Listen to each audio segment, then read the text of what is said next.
फलटणमध्ये संत ज्ञानेश्वर माऊलींच्या परतीची पालखी भाविकांचं उत्स्फूर्त स्वागत। सातारा फलटणमध्ये संत ज्ञानेश्वर महाराजांच्या परतीच्या वारात फलटणमध्ये त्यांच्या पालखीचं मोठ्या भक्तिपूर्ण स्वागताने थांबवण्यात आलंय। रविवार पेठेतील श्री संत नामदेव महाराज शिंपी समाजाच्या विठ्ठल मंदिरात ही पालखी मुसाफिरीसाठी आली आहे आणि दुपारी 6:30 वाजता पालखी फलटणमध्ये दाखल झाली आहे। सुमारे 2000 वारकऱ्यांनी आरतीसाठी एकत्र येऊन भावनिक वातावरण निर्माण केलंय। शिवसेनेचे राजकीय नेते रामदास कदम यांनी खासदार संजय राऊत यांच्या सरकारवरील टीकेला जोरदार प्रत्युत्तर दिलंय। राऊत यांनी मुख्यमंत्री देवेंद्र फडणवीस आणि महायुती सरकारच्या कामगिरीवरती टीका केली होती आणि त्यावरती कदम यांनी प्रश्न केलाय की मग तेव्हा उद्धव ठाकरे 25 मिनिटं मोदीजींचे बूट चाटत होते का? कदम यांच्या या विधानातून त्यांनी उद्धव ठाकरेंवरती भाजपशी अत्याधिक लवचिक संबंध ठेवल्याचा आणि मोदींशी जास्त जवळीक साधल्याचा आरोप देखील केलाय। राज्यातील औद्योगिक प्रशिक्षण संस्था म्हणजेच ITI मध्ये या वर्षापासून AI बुद्धिमत्ता आणि इलेक्ट्रिक व्हेइकल व्यवस्थापन, औद्योगिक रोबोटिक्स आणि 3D प्रिंटिंग, ड्रोन तंत्रज्ञान आणि तसेच सोलर टेक्निशियन यासारखे 6 नवे अभ्यासक्रम सुरू करण्याची घोषणा करण्यात आली। हे कोर्सेस प्रवर्तनासाठी ITI मधल्या किमान 50 ITI कॉलेजमध्ये प्रथम आराखडा राबवला जाणार असून त्यानंतर संपूर्ण राज्यात सातत्याने विस्तार करण्याचा इरादा आहे।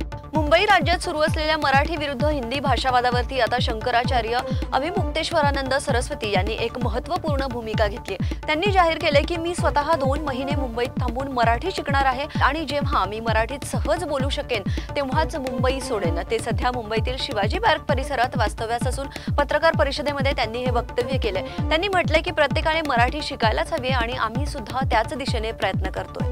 सायना नेहवाल ऑलिम्पिक ब्रॉन्झ पदक विजेती आणि त्यांचे पती पारुपल्ली कश्यप यांचा 7 वर्षांचा विवाहित संसार आता संपलाय। सायनाने 13 जुलै 2025 रोजी इंस्टाग्रामच्या माध्यमातून अधिकृतपणे विभक्त होण्याची घोषणा केली होती आणि दोघांनी हे निर्णय परस्पर सहमतीने घेतला असल्याचे देखील स्पष्ट केले। अक्कलकोटमध्ये संभाजी ब्रिगेडच्या प्रदेशाध्यक्ष प्रवीण गायकवाड यांच्यावरती काळी शाई फेकण्यात आली होती आणि त्याचा आरोपी दीपक काटे जो भाजपचा युवा मोर्चाचा प्रदेश सचिव आणि मुख्यमंत्री देवेंद्र फडणवीस सरकारमध्ये महत्त्वाच्या पोझिशनवरती राहिलेल्या चंद्रशेखर बावन्नकुळे यांचा निकटवर्ती आहे आणि अशी तीव्र टीका शिवसेना ठाकरे गटाच्या उपनेत्या सुषमा अंधारे यांनी करत आरोप देखील केलाय।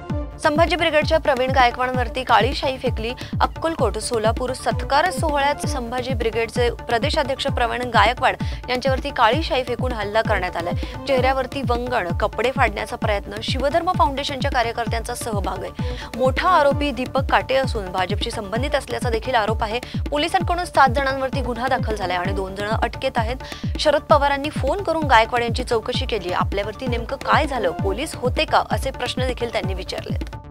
आयुष्मान विमा रक्कम 2 लाखांवरून 4 लाखांपर्यंत वाढवण्याचा प्रस्ताव चालू आहे। केंद्रीय वित्त मंत्रालयाने पुढील बजेटमध्ये याबाबत अंतिम निर्णय घेण्याची तयारी देखील सुरू केली आहे आणि याबाबत बजेटमध्ये वर्षातून 436 रुपयांच्या विद्यमान वार्षिक प्रीमियमद्वारे कव्हरेज 2 लाख रुपये मिळतात आणि आता त्यात वाढ करून प्रीमियम 700 ते 800 रुपयांपर्यंत जाण्याची शक्यता देखील आहे। वित्त मंत्रालयाचा उद्देश आहे की गरीब आणि मध्यमवर्गीय कुटुंबांना अधिक सुरक्षितता मिळणार आहे। विमा कव्हरेजद्वारेच कुटुंबाच्या आर्थिक स्थितीची खात्री करण्याचा